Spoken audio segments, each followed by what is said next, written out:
அனைவருக்கும் வணக்கம். இன்றைய தினப்பலன். இன்றைய தேதி 2/4/2025, ஏப்ரல் மாதம் 2ஆம் தேதி, குரோதி வருடம், தமிழ் மாதம் பங்குனி 19ஆம் நாள். இன்று புதன்கிழமை.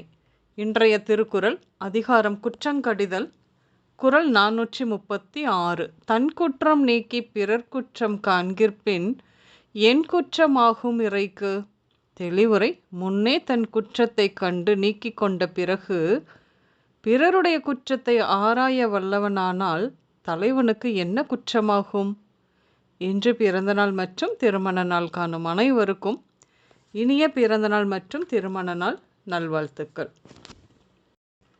இன்றைய கிரக நிலைகள்: ரிஷபத்தில் குரு மற்றும் சந்திரன், மிதுனத்தில் செவ்வாய் விளிம்பில் இருக்கிறது, கன்னியில் கேது, கும்பத்தில் இருந்த சனி மீனத்திற்கு பயிற்சியாகி விளிம்பில் இருக்கிறது மீனத்தில். சூரியன் ராகு, அதோடு கூட சுக்கிரனும் புதனும் வக்ரமாக, மொத்தத்தில் எல்லா கிரகங்களும் மீனத்தில் இருக்கிறது. குருவும் சுக்கிரனும் பரிவர்த்தனையாகி இருக்கின்றன. இப்படியாக இருக்க இன்றைய தினப்பலன் பார்ப்போம். இன்று வேலையை விட்டு தொழில் துவங்கும் ஆசை கொண்டு காத்திருக்கும் பலருக்கும் புதிய தொழில் வாய்ப்புகள் வந்து சேரும். பெரியவர்களின் நட்பு கிடைக்கும். அவர்கள் மூலமாக நன்மையும் கிடைக்கும். இன்று ஆண் குழந்தை பிறப்பு விகிதம் அதிகம் இருக்கும். தொழில் சார்ந்த பயணங்கள் செய்வீர்கள்.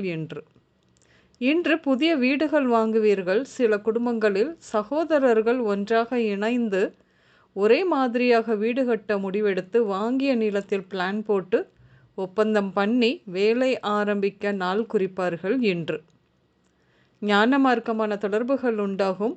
உயர்வானவர்களின் நட்புகள் கிடைக்கும். கன நேரத்து காதல், காலம் முழுவதும் சோகம். உண்மைதானே? இப்படித்தான் உங்கள் நண்பரின் மகள் யாரென்றே தெரியாதவரோடு வீடு, சொந்த பந்தம் எதிர்ப்பை மீறி காதல் திருமணம் செய்தது அவருக்கு மிகுந்த மன வருத்தம்தான். இன்றும் கூட உங்களிடம் சொல்லி வருத்தப்படுவார். பள்ளி படிப்பு முடித்து விடுமுறை விட்டும் அடுத்த வகுப்புக்கு படிக்கும் உங்கள் மகனுக்கு பரிசாக அவர் ஆசையாய் கேட்ட லேப்டாப் வாங்கி தருவீர்கள். இப்படித்தான் கற்பதில் ஆர்வம் பெருகும். கல்வியில் புதிய வெற்றிகள் கிடைக்கும். கல்வியில் மட்டுமல்ல, சில குழந்தைகளுக்கு கலைகள் மீது நாட்டங்கள் ஏற்படும். குழந்தைகளை சங்கீதம், நடனம் இந்த மாதிரியான பயிற்சி வகுப்புகளில் சேர்த்தும் விடுவீர்கள். மரம், கண்ணாடி, அழகு நிலையம், அழகு சாதன பொருட்கள் இந்த தொழில் செய்பவர்களுக்கு விற்பனை அதிகரிக்கும். அதன் மூலம் வருமானம் இரட்டிப்பாகும்.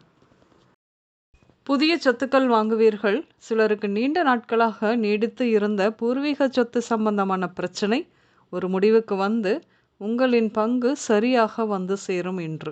இன்று புதிய தொடர்புகள் உண்டாகும்.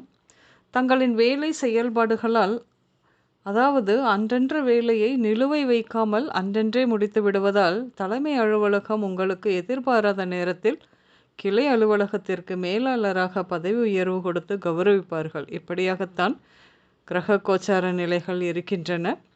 உங்களின் பழைய வாகனத்தை கொடுத்து புதிய வாகனம் வாங்குவீர்கள். இன்று தொழில் பயம் உண்டாகும். எப்படியாவது இருக்கும் நிலையை தக்க வைத்து கொள்ள சற்று தொழிலை புதுப்பிக்க வேண்டும் என்ற எண்ணம் தோன்றும். ஆனாலும் நீங்கள் உதவி கேட்டு இருந்தவர்கள் உங்களுக்கு உதவாமல் போனாலும் குடும்பத்திலிருந்து உதவி கிடைக்கும். எப்படியும் தொழிலில் மேன்மை உண்டாகும்.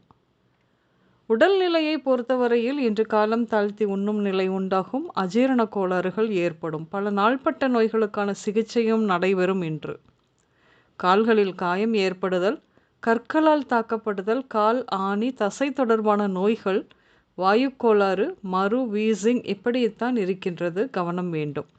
இன்று நீங்கள் பிள்ளையார் கோவில், சக்தி கோவில், ஆறு, குளம், நீர்நிலை, வயல், மளிகை கடை, சலவை நிலையம், உணவகம், பால், கொரியர், விடுதி, மருத்துவமனை, கடல், உப்பளம் இப்படியாக சென்று வருவீர்கள். இன்று காவ்யா, லக்ஷ்மி, ராதா, மலர், தங்கம், மாரி, மதன், மீனாட்சி, வனஜா, தாஸ், வெள்ளை, சௌந்தர்யா, ஐஸ்வர்யா இந்த பெயர்கள் உங்களின் இன்றைய நாளோடு ஏதாவது ஒரு விதத்தில் நிச்சயம் சம்பந்தப்படும். இன்று சமையலில் கீரை, பதப்படுத்திய பொருள்கள், இனிப்பு பதார்த்தங்கள், கோதுமை உணவுகள், பாகற்காய், கோவைக்காய், முள்ளங்கி, துவரை இப்படியாக சேர்த்து கொள்வீர்கள். இன்று வெள்ளை, மஞ்சள், சிவப்பு, ஆரஞ்சு, பச்சை மற்றும் ப்ளூ நிறங்கள் மட்டுமே அதிகம் உபயோகம் இருக்கும். அனைவருக்கும் இந்த நாள் இனிய நாளாக அமைய வாழ்த்துக்கள். நான் உங்கள் ராஜநாடி ஜோதிடர் சுசிலா பூதத்தான், அம்மையப்பன் ராஜநாடி ஜோதிடம், கோவை. நன்றி, வணக்கம்.